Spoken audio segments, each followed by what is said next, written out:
Before I start the video, I just want to say I apologize if I sound sick or off. My throat is kind of hurting a little bit, but I really wanted to talk about the 540 hertz and how smooth it is.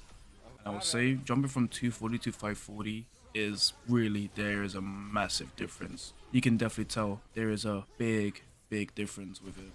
So I was running a AUC 240 hertz monitor. It was I when I first started PC, it was like more of a budget setup. So I pretty much cheaped on everything. And so there were problems on the 240 that I would like to talk about compared to the 540.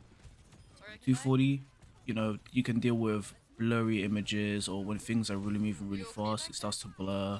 I noticed that sometimes, like, I would squint, like I already have bad eyesight even if I wear glasses, like, so I would have to like not squint, but it kind of it's hard to get like the details of like how they're moving because it look kind of smudged, and I thought that was a 1080p problem.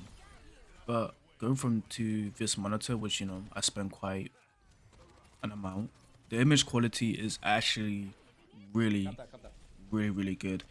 There's no color merging too much. I have my monitor on 100% digital vibrance, and I don't really feel the need to put it down. Like the colors feel like every color feels individual, if that makes sense, especially the reds. Because let's say if you're playing Apex, if you have a threat detector sight on and someone's in the zone, it can kind of look smudged. The colors, they kind of blend in together, which you really don't want.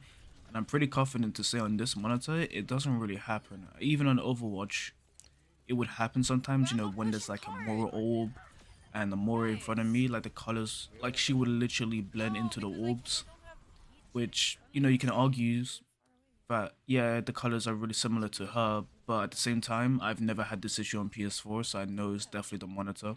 But going against Morris and playing for the whole day using this monitor, I can guarantee you're not gonna feel that. You're not gonna feel this need of readjusting, especially because when I do play Tracer, I do have to readjust when I blink, and I have to like really like kind of like flick or snap to a target. But on this monitor, it I don't know how to explain it. I don't want to sound like every other YouTuber, but it really does feel like looking through a mirror, not a mirror, a window. Like it's just really hard to explain how smooth it is. There is one problem though, and it's that you do need a really good PC to run stuff. Like right now, I'm running the 7800 plus, not plus X 3D with a 4070, which isn't like the best of the best, but just the CPU alone is one of the best gaming CPUs, in the 4070. It's the 40 series. Even with the LSS, I barely hit 400s on Modern Warfare, so it's not like my PC is horrible just because I have a lower end GPU. I am hitting 600s on Overwatch. I'm pretty sure Fortnite runs at 500, not 400, 500. Sorry. Rainbow Six Siege, I know 100% can run 600 or at least above 500. I haven't tried it out, but I know it definitely could because my old PC, which was way worse, was running almost 300 frames on it. And from the 7800, I can definitely tell double the performance. So you do need a good PC, sadly, to obviously run the 540. So the 540 is not really for everybody. I just decided to upgrade my PC, and then the 540 came out, and I was just like, yeah, why not? Let me make my monitor the bottleneck. So all I would have to say is, I would not recommend this monitor if there's genuinely no point in upgrading this. Like, if you're like stuck at 144 frames maximum, then it's better to go with a 144 monitor. If you hit 240, then it's better to go with a 240. But other than that, there's genuinely no point in upgrading unless you want a competitive edge, or you're playing only certain games like Overwatch, Fortnite. I'm not sure if Apex can go above 300. Apparently, I heard 300 is the cap. But if Apex can run at 540, then I'll be really surprised. But other than that, there's not really much to say. It is just a monitor. It's pretty, bare bones, plug play. You can use ULMB, Preferably for me, I would rather not because I didn't have ULMB on when I was playing the whole day, and I tried it, Look how but the ugly. brightness just went completely dark. Like it really dimmed down, and I was just, yeah, I just thought to myself it wasn't worth it. Like I like to have, you know, the contrast, the brightness There is really, really texture. high. Nice.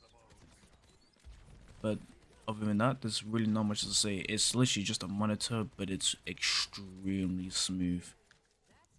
So if you have a I'm gonna take the 360, high. Oh wait, I have to stand. Are you playing her, Jonathan? I would say it's probably still worth to upgrade to the 540. I generally think that's that much of a difference. Maybe not so much in input delay, but in the smoothness, 100%.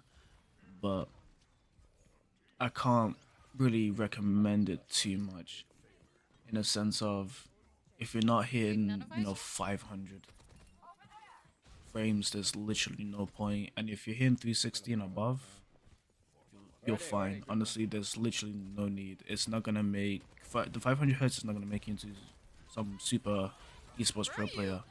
I will definitely recommend it for the smoothness, but there's already 480 monitors that have been not released but There was an previewed, if angry that's the mob. word.